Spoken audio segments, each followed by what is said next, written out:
జనవరి 30లోగా అగ్రిగోల్డ్ బాధితుల సమస్యలు పరిష్కరించకపోతే పెద్ద ఎత్తున ఉద్యమం తప్పదని సిపిఐ రాష్ట్ర సహాయక కార్యదర్శి ముప్పల్ల నాగేశ్వరరావు హెచ్చరించారు. అనంతపురం నగరంలోని సిపిఐ జిల్లా పార్టీ కార్యాలయంలో ఆయన మీడియాతో మాట్లాడారు.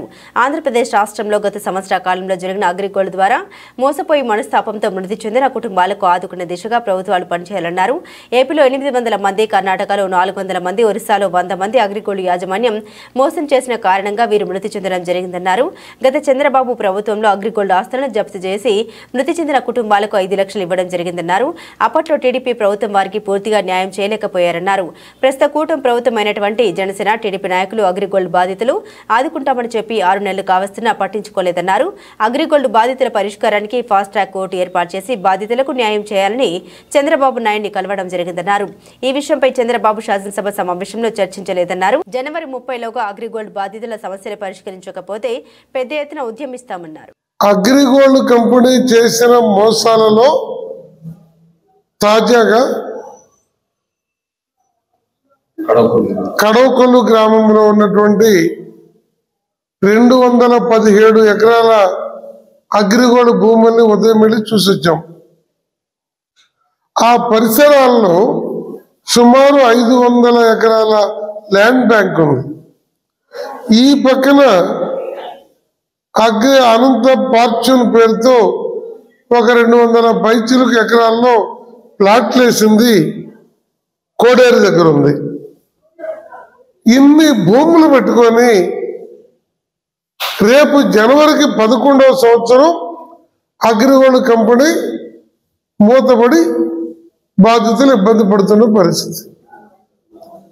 మన రాష్ట్రంలో సుమారు 800 మంది, తెలంగాణలో 200 మంది, కర్ణాటకలో 400 మంది, ఒరిస్సాలో 100 మంది ఈ కాలంలో అగ్రిగోల్డ్ కంపెనీ యాజమాన్యము చేసిన ఆర్థిక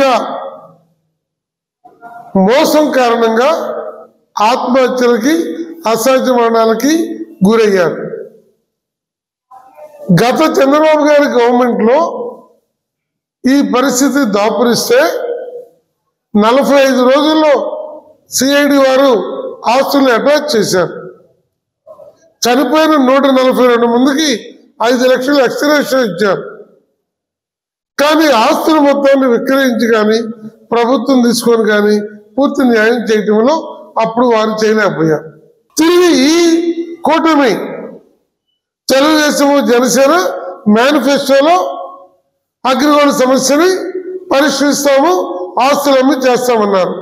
ఇప్పుడు 6 మాసాలు అయింది. ఎక్కడ వేసిన గొంగలు అక్కడే ఉంది. సిఐడి పోలీస్ డిపార్ట్మెంటు 2 పర్యాయాలు మీటింగ్ పెట్టింది.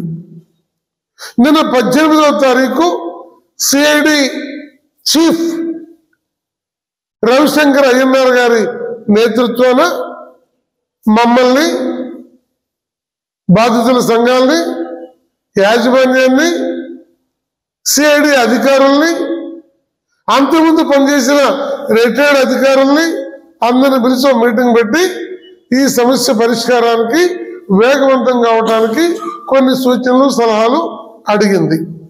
దానికి డీజీపీ ద్వారకా తిరుమలరావు గారిని, రవిశంకర్ అయ్యన్నయ్య గారిని అగ్రిగోల్డ్ బాధితుల పక్షాన అభినందిస్తున్నాం.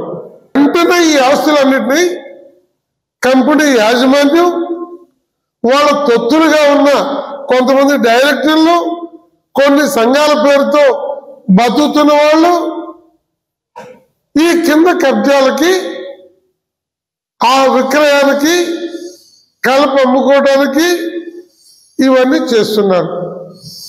ఇటీవల అనంతపురము అలాగే ప్రకాశం జిల్లాల్లో కలప, ఖరీదైన కలప అమ్ముకుంటున్నారు.